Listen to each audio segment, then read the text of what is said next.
breaking news today that we both wanted to cover was this whole Project Veritas drop. It appears that Pfizer is internally discussing the possibility of mutating the COVID virus themselves in order to tailor a vaccine to sell to the public. About, well, this podcast might get taken down, but yeah, last one was unusable. This one might get taken down.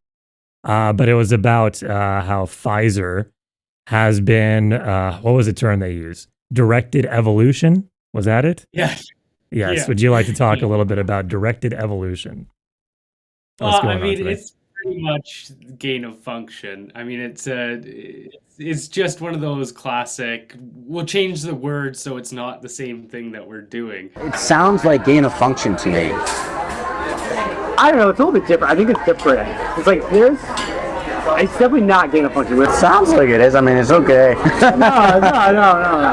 No, directed evolution is very different. Well, you're not supposed to do gain of function research with the viruses. They recommend not. But you do like these selected directional mutations to try to see if you can make it more potent. Yeah. So there is research ongoing about that. I don't know how that's going to work. There might not be any more outbreaks to say Jesus Christ. For anyone who hasn't seen any Project Veritas stuff before, what they do is they hire people to go in and have dates with, high level up people, whether it's in CNN or in this case Pfizer, and then after a couple dates, they're always wearing a hidden camera and they try to get the person to start opening up about some of the more sketchy things that goes on behind closed doors. And the executives, sorry to cut you off, but the executives, it is shocking how stupid these people are. Because they're not just low-level employees. They're executives of these high-up conglomerate corporations. And they're just revealing all this stuff to get either dick or pussy. It's hilarious. Don't tell anyone this. You probably shouldn't tell anyone. Yeah, no, and that's exactly it. Is there is not even really, most of the time that they talk about it, now they always do say,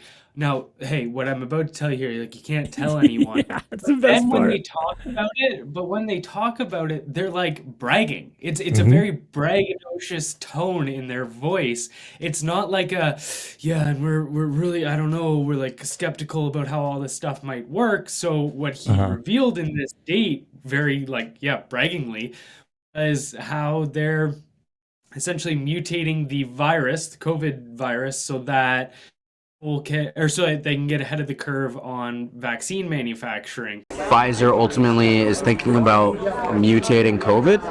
Well, that is not what we say to the public. No. You know how the virus keeps mutating? Yeah. Well, one of the things we're exploring is why don't we just mutate it ourselves so we can create undoubtedly develop new vaccines, right? So we have to do that. If we're going to do that, though, there's a risk of as you could imagine, no one wants to be having a pharma company mutating viruses. And he even says it in the video, which is the exact same type of research that he thinks led to the pandemic in the first place, like the gain of function research in Wuhan. Fact is the way that the virus started in Wuhan. To be honest, it makes no sense if this virus popped out of nowhere.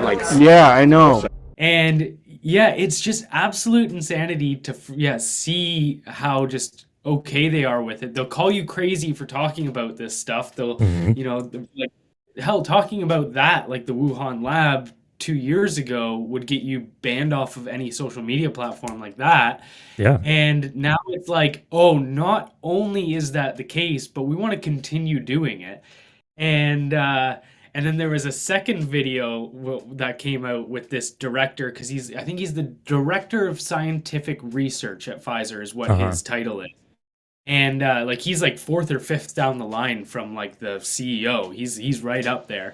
Mm-hmm. And there was a second video where James O'Keefe, the head guy behind Project Veritas, comes in and confronts him at a restaurant and says hey, we've got this camera footage of you talking about these things. We'd love to hear your comments, your further comments on these.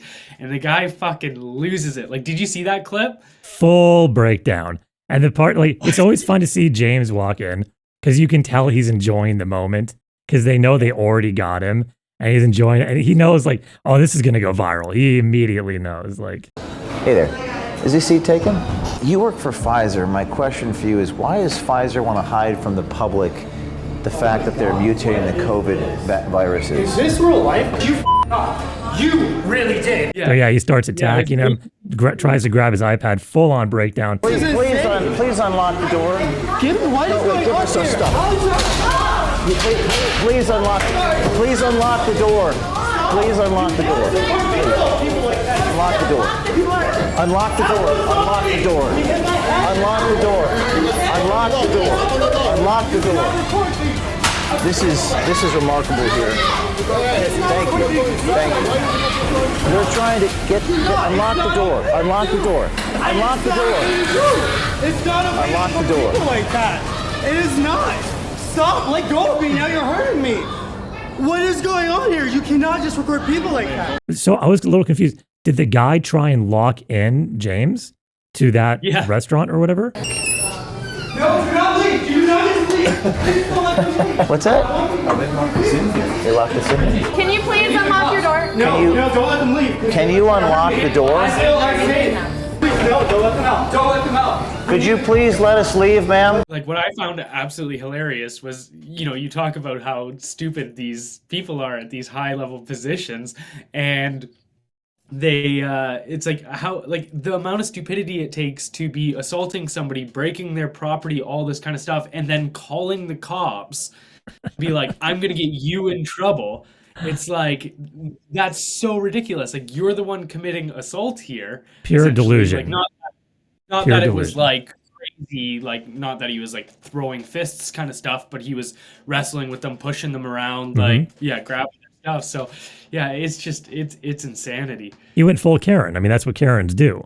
They go full victim card when they're the perpetrators of heinous crimes and stuff. Like, Karens are like low level, but this is like, they're trying to infect people. Well, first off, they're doing experiments on monkeys, trying to make COVID strains more and more contagious, and they're killing animals, which PETA should be like, holy fuck, right? The way it would work is like we put them in the virus in these monkeys, and then we successively like cause them to keep infecting each other. And we collect serial samples from them, and then the ones that are more infectious, like the virus, we'll put them in another monkey, and you just constantly actively mutate it. That's one way. Or you can even do like directed like simulation, which like we tend not to prefer, and then you just sample what the different proteins on the surface of the virus look like over time. So then you can see the mutation, and you can kind of force it to mutate in a certain way you want it. Like, PETA doesn't even allow like animals to be slightly injured in movies. How would they be okay with this going on at Pfizer? I mean, they're probably getting paid off. Who knows? Anyways, but yeah, it's just astonishing to see the level of arrogance where they're bragging and then play the full victim once they get exposed, because that's truly their inner character. That's how shallow these human beings are. And it's hilarious to see. It was the one point in the video too where he talks about where he's on the call with the whether it's 911 or whether he called the police office directly or whatever, whoever he's on the call with hoping for police help. He mentions, he's like, there's 4 people here, they're asking me questions, and they're all white and I don't feel safe. And it's just like, like, it's hilarious how literally just a journalist asking you a question about something you said is now like being tossed around as a hate crime, like being like, I'm under direct threat here. He's going to call the police for asking him a question. Why would you bring race into this? Please bring the cops as soon as possible. It's very unsafe. They think because they push culture forward on social media towards that direction, that it's enacted in law and can be enforced. When, like, who said it? I think it might have been Dave Chappelle, where he was like, yeah, Twitter isn't a real place. I don't care. I don't give a fuck because Twitter's not a real place. They view it, what they've done on Twitter when they owned Twitter, essentially, right? When they had large influences on these platforms, they view what they push culturally as law when it isn't. And they're so arrogant, they literally believe their own lies. I was imagining his life, because he's freaking out because he knows his life is over, to the point where he was even saying, no, I was just lying. I was lying on the date to impress them. I was lying. So he's admitting he's a liar to save the company, so they probably don't like come after him or even probably maybe kill him. I don't know. I'm literally a liar. I was trying to impress a person on a date by lying. The gentleman seems to have absolutely no moral compass.